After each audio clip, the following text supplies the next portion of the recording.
Hello बच्चों, let's read this question. The question says how the following conversion carries out ethyl magnesium chloride to propane 1-ol. बच्चों हमसे इस question के अंदर कह रहा है कि अगर हमें ये कन्वर्जन करना हो इथाइल मैग्नीशियम क्लोराइड का प्रोपेन 1-ऑल के अंदर तो हम किस तरह से इस कन्वर्जन को कैरी आउट कर सकते हैं। तो फर्स्ट ऑफ ऑल हम इस क्वेश्चन में बात करते हैं की कंसेप्ट की। जो बच्चों हमारे पास इथाइल मैग्नीशियम क्लोराइड है वो क्या होता है बच्चों, ग्रिग्नार्ड रिएजेंट, जिसको मैं ऐसे लिख सकता हूँ। और ग्रिग्नार्ड रिएजेंट क्या करता है, हमारे फॉर्मल्डिहाइड के साथ प्राइमरी अल्कोहल देता है, क्योंकि जो प्रोपेनॉल बनना है वो प्राइमरी अल्कोहल है। तो हम ऐसा लिख सकते हैं Grignard reagent forms primary alcohol with formaldehyde with one more carbon atom. हमारा एक कार्बन एटम इंक्रीज हो जाता है with formaldehyde with one more carbon atom. कि जो हमारा ग्रिग्नार्ड रिएजेंट होता है वो फॉर्मल्डिहाइड के साथ हमें क्या देता है, प्राइमरी अल्कोहल देता है। अगर वहीं मैं बात करता हूँ और किसी एल्डिहाइड के साथ वो हमें सेकेंडरी अल्कोहल देता।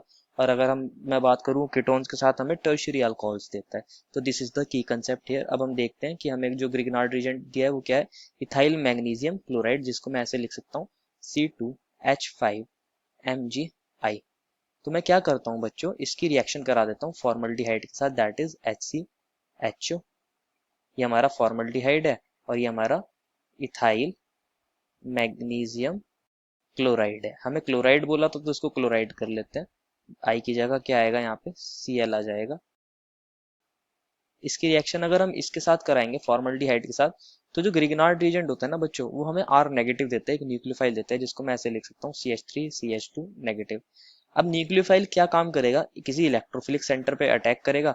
तो ये जो कार्बन होता है ये होता है हमारे पास इलेक्ट्रोफिलिक, क्योंकि यहाँ ऑक्सीजन इलेक्ट्रोनेगेटिव है। ये इसके इलेक्ट्रॉन पेयर को पूर्ण करने की कोशिश करेगा, तो ये यहाँ पर अटैक करेगा और ये पाई बॉन्ड यहाँ शिफ्ट हो जाएगा। तो हमें मिलेगा CH3CH2 और ये CH2 और O नेगेटिव, और यहाँ पर आ जाएगा MgCl और Mg पर पॉजिटिव। नेक्स्ट स्टेप क्या होगा, हम इसको कर देंगे हाइड्रोलाइज। तो ये वाला आयनिक बॉन्ड ब्रेक कर जाएगा, यहाँ आएगा H और यहाँ आएगा OH। तो हमें लास्ट प्रोडक्ट क्या मिल जाएगा, CH3CH2CH2OH। यही तो हमारा 1 प्रोपेनॉल था, या प्रोपेन 1-ऑल भी इसको हम बोल सकते हैं, और यही हमें कन्वर्जन करना था। This is the final answer. I hope you understood it well and best of luck.